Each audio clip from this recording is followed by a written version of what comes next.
ছাত্র জনতার আন্দোলনের মুখে পদত্যাগ করে দেশ ত্যাগের পর থেকে ভারতেই রয়েছেন শেখ হাসিনা।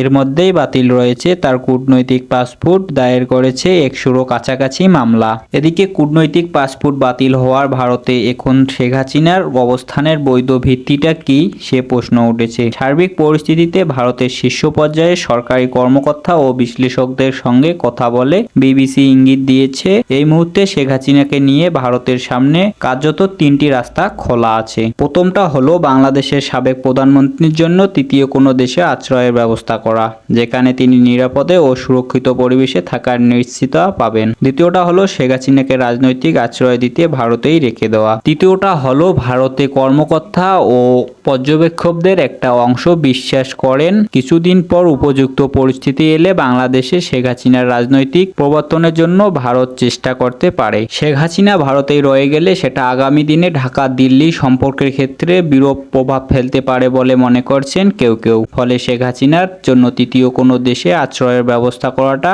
যুক্তি মনে করছেন তারা।